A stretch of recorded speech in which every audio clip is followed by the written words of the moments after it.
Nobody has any idea where these people are coming from, and we know they come from prisons. We know they come from mental institutions, insane asylums. We know they're terrorists. Rhetoric and his ideas, we know by now what happens to them. They seep into the fabric of a large swath of our country, largely people who identify as Republicans. And as we all know all too well, given the events of January 6th, the impact of Trump's rhetoric is easily seen on the streets. 91 indictments and counting. It can be hard to keep up with the movement of the current GOP frontrunner. Amidst the lies and incoherent rambling, it is important to find the right balance between highlighting how unfit he is for office and whether or not you're just giving oxygen to his dangerous rhetoric. But amidst his disparaging remarks aimed at the very person who is tasked with overseeing his criminal trial, I mean, what a stable genius, right? This is a judge that should be disbarred. This is a judge that should be out of office. This is a judge that some people say could be charged criminally for what he's doing. Trump made some remarks this week that kind of went under the radar, but I will tell you, they are some of the most disgusting words uttered by him, and that takes some doing. I think there's blame on both sides. One person who did cover this was MSNBC host Nicole Wallace, highlighting just how dark they were.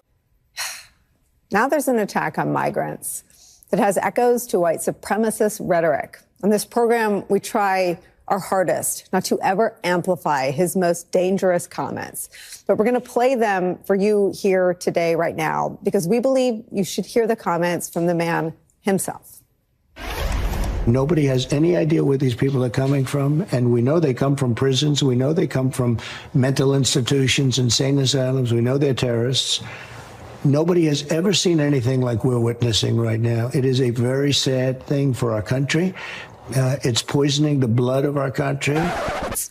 Poisoning the blood of our country. So much to say, right? But what makes these comments even more dangerous is the fact that Trump's rhetoric and his ideas, we know by now what happens to them. They seep into the fabric of a large swath of our country, largely people who identify as Republicans. Ideas that used to be unspeakable and unthinkable become acceptable, even party dogma.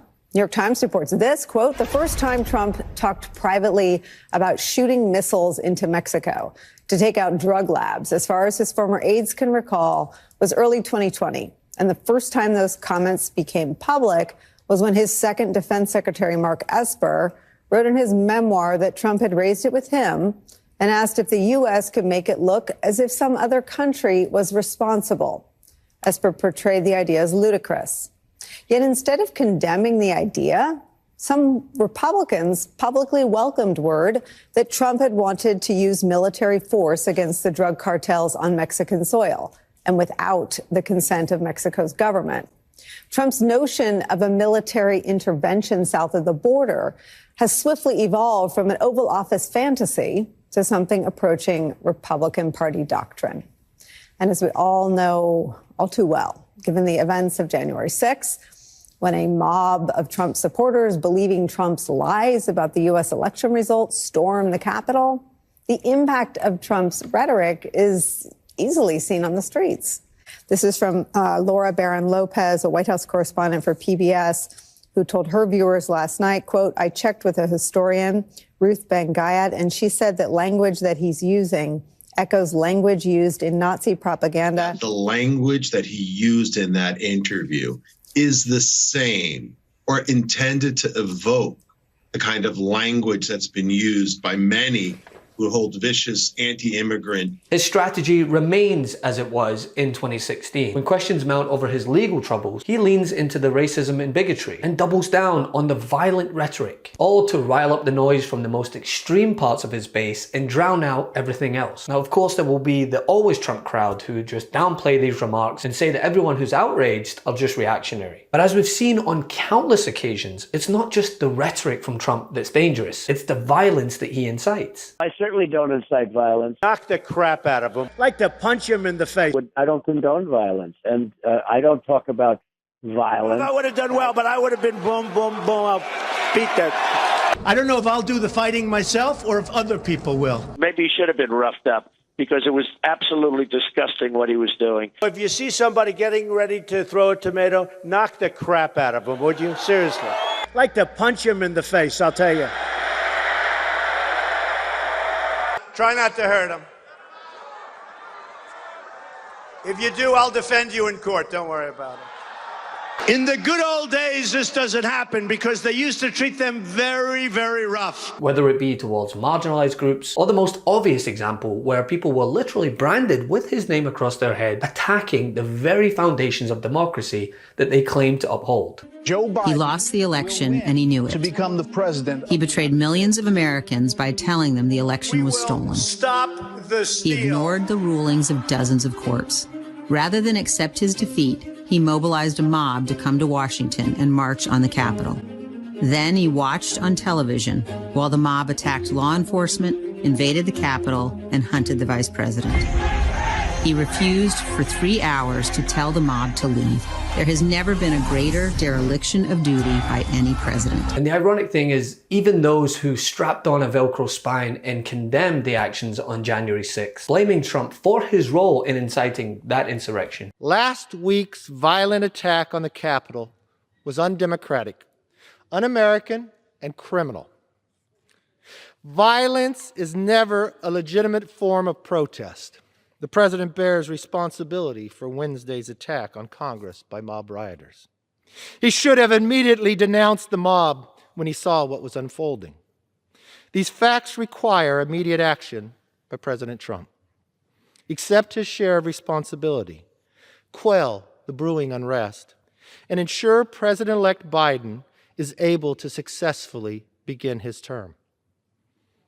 And the president's immediate action also deserves congressional action, which is why I think a fact-finding commission and a censure resolution would be prudent. They've all got back in line behind him. Why? Because they don't care about the safety and well-being of the American people. They only care about control. Moral red lines. Moral red line. Yeah. Well, I'm very comfortable with my moral red line. Let me give you one specific. Help me understand this. I watched your speech last year in February on the Senate floor after the second impeachment vote on Donald Trump. And it was an extraordinary speech. You spoke very powerfully against the most powerful figure in your party, the president. And you said Donald Trump's actions preceding the January 6th insurrection were a, quote, disgraceful dereliction of duty. How do you go from saying that to 2 weeks later saying you'd absolutely support Donald Trump if he's the Republican nominee in 2024?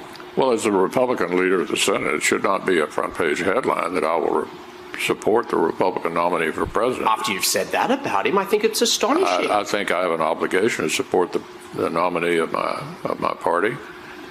And is there anything they could do? I will. That will mean that whoever the nominee is has gone out and earned the nomination. Okay, but Donald Trump earned it last time. And I'm just trying to understand, what you say matters. You're a very important voice in this country. You're the leader of your party.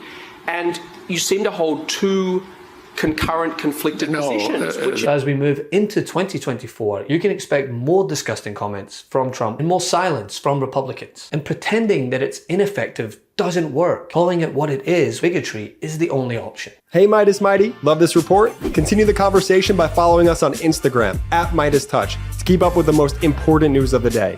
What are you waiting for? Follow us now.